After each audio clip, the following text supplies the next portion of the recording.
துலாம் ராசிக்காரர்களுக்கு 2026 ஆங்கில புத்தாண்டு எத்தகைய ஒரு ஆண்டாக இருக்க போகிறது. ஸோ இப்போ பாருங்க, ஆண்டின் முதல் ஆரம்பம் எப்படி இருக்குன்னா, முதல் 5 மாதம் குரு 9ஆம் இடத்திலிருந்து ராசியை பார்க்கிறது. ஓரளவுக்கு எல்லா விஷயங்களும் சமாளிக்கக்கூடிய அமைப்பு இருக்கு, தைரியம் இருக்கு.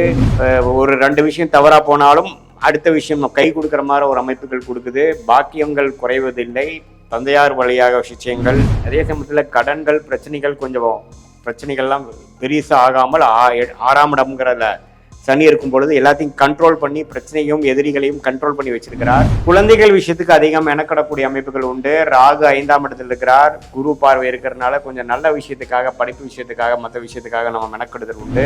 லாபங்கள் பெறக்கூடிய அமைப்புகள் வெளிநாடு சம்பந்தப்பட்டது, வெளி மாநிலம், இம்போர்ட் எக்ஸ்போர்ட், அது மாதிரி ஒரு எக்ஸ்டர்னல் சர்க்கிள்ல நல்லாவே படிக்கக்கூடிய அமைப்புகள், கொஞ்சம் அவங்களோட ஒழுக்கங்கள் குறையாமல், கொஞ்சம் ஃபோக்கஸ் குறையாமல் படிக்கக்கூடிய அமைப்புகள் கொடுக்கிறார். உறவுகள் காதல் விஷயத்துல கொஞ்சம் கேர்ஃபுல்லா இருக்கணும். ஏன்னா 5ஆம் இடத்துல ராகு இருக்கும் பொழுது இன்வெஸ்ட்மெண்ட், இடம், வீடு, வண்டி, வாகனத்தை கையில இருக்க காசை வைத்து ஒரு லோன் போட்டு வாங்குறது, பழைய வண்டியை கொடுத்து புது வண்டி வாங்குறது.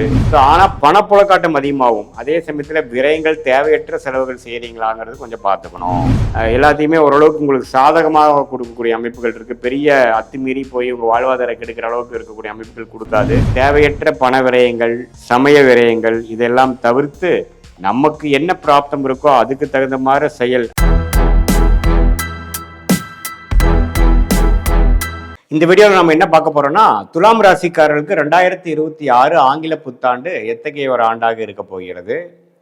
ஜனவரி மாதம் முதல் டிசம்பர் மாதம் வரை அந்த 12 மாதங்கள் துலாம் ராசிக்காரர்களுக்கு எத்தகைய ஒரு பலாபலன்கள் நிறைந்த ஒரு ஆண்டாக இருக்க போகிறது. சயின்டிஃபிக் வேதிக் அஸ்ட்ராலஜி முறையில் எந்த விதத்திலும் மிகைப்படுத்தாமல் உள்ளது உள்ளவாறு நம்மளுடைய கர்ம பலன் ஒளித்தத்துவ பிரகாரம் எப்படி நம்மளுடைய வாழ்க்கையில் சாதகமான சம்பவங்களாகவும் சாதகமற்ற சம்பவங்களாகவும் உருவெடுத்து நம்மளுடைய வாழ்க்கை பாதையை நிர்ணயிக்கிறதுங்கிறத நம்ம பார்க்குறோம். அந்த அடிப்படையில் துலாம் ராசிக்கு 2026 எப்படி இருக்க போகுதுன்னு நம்ம சயின்டிஃபிக் வேதிக் அஸ்ட்ராலஜி முறையில் துல்லியமாக பார்க்கும் பொழுது, முதல்ல இது என்ன தெரிஞ்சுக்கணும்னா, இது ஒரு பொதுவான பலன் தான். நம்மளுடைய 4 கிரகம் என்று சொல்லப்படுகிற, ஆண்டு கிரகம் என்று சொல்லப்படுகிற ராகு, கேது, சனி, குரு, இந்தோட சஞ்சாரத்தை வைத்து பொதுவாக 2026 எந்த மாதிரி ஒரு தாக்கத்தை துலாம் ராசிக்காரன் கொடுக்க போகுதுங்கிற ஒரு பொது பலனை பார்க்க போகிறோம். அதுல பாருங்க, குரு 9ஆம் இடத்திலேயே இருக்கிறார். ஆண்டு பிறக்கும் பொழுது மே மாதம் வரை 9ஆம் இடத்திலிருந்து ஜூன் மாதத்துக்கு அப்புறம் பார்த்தீங்கன்னா 10ஆம் இடத்துக்கு போகிறார், உச்சம் பெறுகிறார். அதே சமயத்தில் சனி 6ஆம் இடத்தில் இருக்கிறது மிகவும் நன்று. 5ஆம் இடத்துல ராகுவும் 11ஆம் இடத்தில் கேதும் இருப்பது தவறில்லை. ஸோ இப்போ பாருங்க, ஆண்டின் முதல் ஆரம்பம் எப்படி இருக்குன்னா, முதல் 5 மாதம் குரு 9ஆம் இடத்திலிருந்து ராசியை பார்க்கிறது. ஓரளவுக்கு எல்லா விஷயங்களும் சமாளிக்கக்கூடிய அமைப்பு இருக்கு, தைரியம் இருக்கு. ஒரு 2 விஷயம் தவறா போனாலும் அடுத்த விஷயம் கை கொடுக்குற மாதிரி ஒரு அமைப்புகள் கொடுக்குது. பாக்கியங்கள் குறைவதில்லை, தந்தையார் வழியாக விஷயங்கள். நமக்கு என்ன ஒரு கையில் வித்தை இருந்து நம்ம எப்படி சம்பாதனையில் வாழ்ந்துட்டு இருக்கோமோ, இந்த உலகத்தில் எப்படி நம்ம சர்வைவ் ஆகிருக்கிறோமோ, அதில் எந்த ஒரு வாழ்வாதாரமும் பிரச்சனையும் வரப்போறதில்லை. அதே சமயத்தில் கடன்கள், பிரச்சனைகள்லாம் பெருசா ஆகாமல் 6ஆம் இடம்ங்கிறத சனி இருக்கும் பொழுது எல்லாத்தையும் கண்ட்ரோல் பண்ணி பிரச்சனையும் எதிரிகளையும் கண்ட்ரோல் பண்ணி வச்சிருக்கிறார். குழந்தைகள் விஷயத்துக்கு அதிகம் மெனக்கடக்கூடிய அமைப்புகள் உண்டு. ராகு 5ஆம் இடத்தில் இருக்கிறார், குரு பார்வை இருக்கிறதுனால கொஞ்சம் நல்ல விஷயத்துக்காக, படிப்பு விஷயத்துக்காக, மற்ற விஷயத்துக்காக நம்ம மெனக்கெடுதல் உண்டு.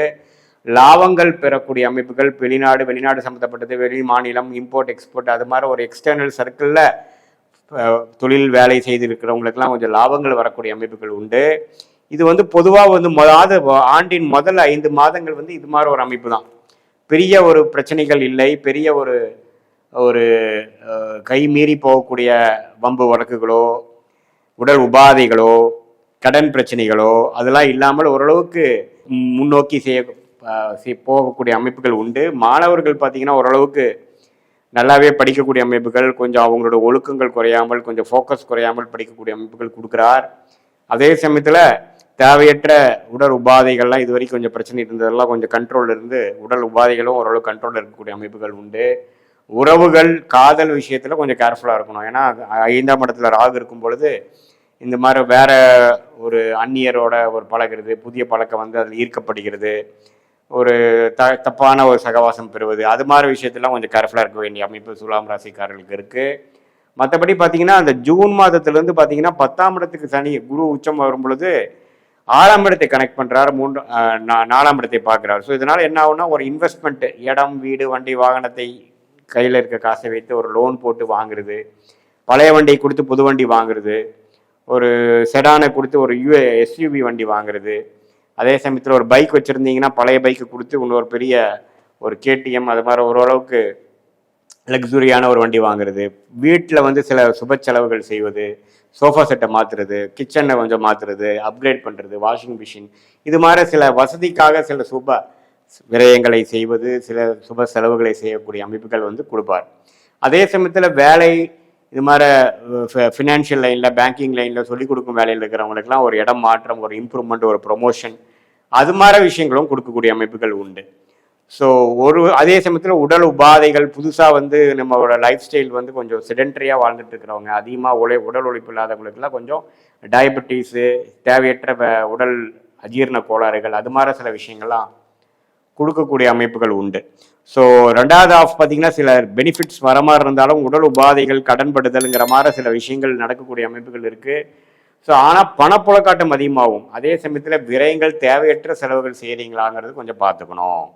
மற்றபடி பார்த்தீங்கன்னா ஓரளவுக்கு துலாம் ராசிக்காரர்களுக்கு இந்த ஆண்டு முழுவதுமே ஓரளவுக்கு நல்ல அமைப்பு தான். முதல்ல 5 மாதங்கள் கொஞ்சம் பரவாயில்ல, 2வது 5 மாதங்கள் வந்து ஃபினான்ஷியல் விஷயத்துக்கு பரவாயில்ல.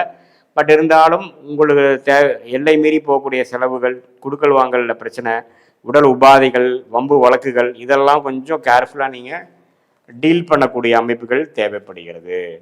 மற்றபடி பார்த்தீங்கன்னா ஓரளவுக்கு ஓவராலாக பார்க்கும் பொழுது 6ஆம் இடத்தில் இருக்கக்கூடிய சனி நல்ல அமைப்பு. ஃபினான்ஷியல் விஷயங்கள், எதிரிகள் எல்லாத்தையுமே ஓரளவுக்கு உங்களுக்கு சாதகமாக கொடுக்கக்கூடிய அமைப்புகள் இருக்குது. பெரிய அத்துமீறி போய் உங்கள் வாழ்வாதாரம் கெடுக்கிற அளவுக்கு இருக்கக்கூடிய அமைப்புகள் கொடுக்காது. இது வந்து ஒரு பொதுவான ஒரு பலனை தவிர, உங்களுடைய ஜென்ம ஜாதகத்தில் நீங்கள் பிறந்த தேதி, பிறந்த நேரம், பிறந்த ஊரை வைத்து நீங்கள் எது மாதிரி ஜாதகத்தில் பிறந்தீங்க, உங்களோட லக்னம் என்ன, நீங்கள் என்ன தசாபுக்திகள் போய்கொண்டிருக்கிறது, அது மாதிரி விஷயங்களாம் நம்ம பார்க்கும் பொழுது உங்களுக்கு ஒரு அருமையான ராஜயோக தசை போகுதா, என்ன புக்தி போகுது, இந்த தசநாதரும் புக்திநாதரும் இப்போ நம்ம பேசின கோச்சாரத்தில் எது மாதிரி அமைப்பில் இருக்கிறார், அது மாதிரி விஷயங்கள்லாம் பார்த்து இப்போ நல்ல தசாபுக்திகள் போகும்பொழுது நான் சொன்ன சாதகமான பலன்கள் இன்னும் கொஞ்சம் அதிகமாகவும், ஒரு மாதிரி சுமாரான தசாபுக்திகள் போகும்பொழுது இந்த மாதிரி சாதகமற்ற பலன்கள் கொஞ்சம் சுமாராகவும் கொஞ்சம் அதிகமாகவும் இருக்கிற மாதிரி அமைப்புகள் இருக்குது. ஸோ அதெல்லாம் பார்த்து இந்த சயின்டிஃபிக் வேதிக் அஸ்ட்ராலஜி மூலம் உங்களுடைய ஜென்ம ஜாதகத்தையும் இந்த கோச்சார அமைப்பையும் ஒருங்கிணைத்து பார்க்கும் பொழுது ஒன்றுமே அடுத்து வரக்கூடிய 3 மாதங்கள், 6 மாதங்கள், ஒரு ஆண்டு வரைக்கும் எது மாதிரி ஒரு தாக்கத்தை கொடுக்கும், உங்களுடைய ஷார்ட் டேர்ம் என்ன, லாங் டேர்ம் என்ன, உங்கள் பிராப்தம் என்ன, எந்த மாதிரி விஷயங்கள் உங்களுக்கு காத்து கிடைக்கிறது, எது மாதிரி விஷயங்கள் தான் உங்களுக்கு அது செயல்படக்கூடிய அமைப்புகள் இருக்குது, வெளிநாடு வாய்ப்புகள் உண்டா, அல்லது உள்நாட்டிலேயேவா, ப்ரைவேட் செக்டாரா, கவர்மெண்ட் செக்டாரா, தொழிலா, வேலையா, ஹையர் ஸ்டடீஸ் எது மாதிரி துறையில் போய் படிக்கலாம், எல்லா விஷயங்களும் எல்லா வயதினருக்கு வேணுங்கிற வாழ்க்கைக்கு தேவையான எந்த ஒரு கிளாரிட்டி வேணுமோ, எந்த ஒரு விஷயத்தில் உங்களுக்கு கிளாரிட்டி இல்லாமல் இருக்கோ அது மாதிரி எல்லா விஷயங்களும் பார்த்து அதுக்கு தகுந்த மாதிரி நீங்கள் வந்து வாழ்க்கையில் திட்டங்கள் தீட்டி உங்களுக்கு உங்களுடைய செயல்பாடுகள் எப்படி இருக்குது, எது மாதிரி விஷயங்கள் செய்யணும், உங்களுக்கு எது மாதிரி ஆப்ஷன் உங்களுக்கு காத்து கிடக்குது, எந்த நேரத்தில் எது நடக்கும், எந்த நேரத்தில் அடக்கி வாசிக்கணும், எந்த நேரத்தில் வேகமாக போகலாங்கிறதெல்லாம் ஓரளவுக்கு தெரிந்து பண்ணுறதுக்கு இந்த சயின்டிஃபிக் வேதிக் அஸ்ட்ராலஜி இந்த ஒளி தத்துவம் மூலமாக உங்களுடைய ஜாதகத்தில் ஒளி தத்துவம் எப்படி இருக்குது, எது மாதிரி தசாபுக்திகள் போய்கொண்டிருக்கிறது, எந்த கிரகம் உண்மையிலேயே அருமையாக இருக்குது, அந்த கிரகத்தின் திசை நடக்குதா, எந்த மாதிரி டைம் வந்து நம்ம ரொம்ப கேர்ஃபுல்லாக இருக்கணும், அது மாதிரி விஷயங்கள்லாம் தெரிந்து அதுக்கு தகுந்த மாதிரி தக்க திட்டங்களை தீட்டி தேவையற்ற பண விரயங்கள், சமய விரயங்கள் இதெல்லாம் தவிர்த்து நமக்கு என்ன பிராப்தம் இருக்கோ அதுக்கு தகுந்த மாதிரி செயல், அது மாணவர்களாக இருந்தால் அவங்களோட படிக்கக்கூடிய எதிர்காலத்துக்கு வேணுங்கிற ஹையர் ஸ்டடீஸோட செலெக்ஷனாக இருந்தாலும் சரி, கல்யாணம் நமக்கு லேட் மேரேஜா, ஏர்லி மேரேஜா, எது மாதிரி டைமில் வந்து அது மாதிரி நல்ல டைம் நமக்கு வருது, நம்மளுடைய வேலை தொழில் வந்து எப்போ நம்ம மாறலாம், எது வரைக்கும் நம்ம ஒரே இடத்துல இருக்கணும், எந்த இடத்துல மாறுதல் நல்லது, தொழில் ரீதியான எப்போ நம்ம எக்ஸ்பேண்ட் பண்ணலாம், எப்போ நம்ம அடக்கி வாசிக்கணும், எல்லா விஷயங்களும் நம்ம இந்திய வேத ஜோதிட அடிப்படையான சயின்டிஃபிக் வேதிக் அஸ்ட்ராலஜி முறையில் பார்த்து துல்லியமான பலன் எடுத்து நம்ம வாழ்க்கையில் எளிதில் வெற்றி பெற முடியும் என்று சொல்ல விரும்புகிறேன். மீண்டும் மற்றொரு காணொளியில் சந்திப்போம். நன்றி, வணக்கம்.